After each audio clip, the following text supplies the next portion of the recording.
A little girl had no money to get on Jeffrey's bus, so he turned her away. When he got home, he saw her picture on Facebook and was shocked senseless by what he discovered.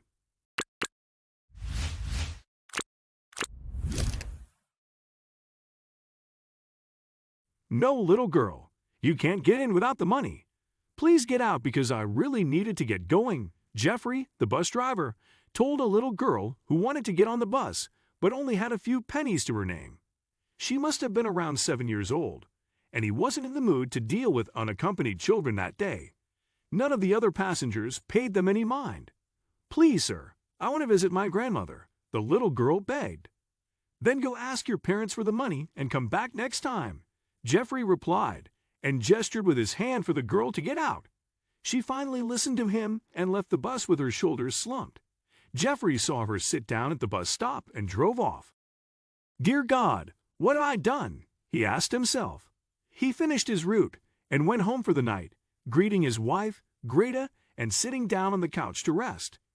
He placed his feet on the coffee table, turned on the TV, and got his cell phone out. It was time to browse through social media mindlessly. His Facebook was filled with funny posts, updates on his family, and more. But one of his groups had shared an image that made him pause. The group would often share news from their hometown in Maryland, and that day, a picture was shared of the little girl he had just turned away a few hours earlier. The word "missing" was written on top of the image. He read further and learned that the girl had disappeared a day ago, and her parents were distraught trying to find her. Jeffrey's back went cold. This girl was missing, and he had just kicked her out of the bus.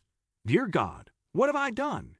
He asked himself, standing up and going to the front door where he left his shoes, putting them on hastily. "Where are you going?" Greta asked, coming out of the kitchen and wiping her hands on the dish towel. "Greta, quick! Call 911 in this number," Jeffrey said, showing her the picture of the girl with his phone. "I saw this girl at a bus stop earlier, and I turned her away because she didn't have enough money. I'm going to find her, but please make those calls." Jesus. "Okay, what bus stop exactly?" she asked, and he explained where he had seen her. Greta would stay home and call the authorities, plus the girl's parents. Jeffrey rushed to his car, started the engine, and almost flew out of his house, speeding to the bus stop. Hopefully, the girl was smart enough to stay in one place. He couldn't believe how careless he had been earlier. She was a little girl all alone. Of course, something was wrong. As he drove frantically to the bus stop, Jeffrey vowed to be more careful in the future, especially when it came to children.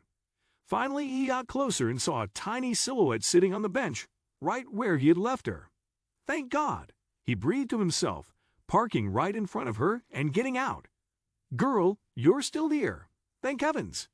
"Yes, sir.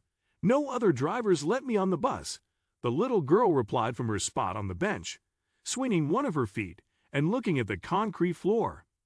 Jeffrey took a deep breath, trying to calm himself, and decided to talk to her gently. "What's your name?" "Sarah," she responded. "I'm not supposed to talk to strangers." "That's right, but I promise I won't get close to you. Tell me, Sarah, did you know that your parents are desperately looking for you?" "They are? Well, the little girl trailed off. "Did you escape from home? Where were you going?" Jeffrey continued to ask. "I was going to Grandma's house. My mom wouldn't let me go, but I wanted to see Gram," Sarah answered, pursing her tiny lips. Jeffrey smiled. At least, she didn't run away for real. "Your folks are searching for you, and they'll be here soon, hopefully. I'm going to stay until they come." "All right," he assured her, and the little girl gave him a small smile. "You really should have brought money, though." Sarah laughed aloud, and Jeffrey was delighted to hear such a sound. A few minutes later, the police and another car approached them. A woman got out of the vehicle and rushed towards Sarah. The little girl got up and ran to her, yelling, "Mommy!" The police officers approached Jeffrey and asked him about his wife's call. He told them the entire story and how he regretted not letting her on the bus, so he came to find her. Sarah's parents thanked him for making those calls, and he felt like a small-town hero for the first time in his life. From then on, Jeffrey helped anyone short on cash that got on his bus, and he always watched out for the kids that were alone. Many children were too independent, but they needed someone looking out for them, and he was the right man for the job.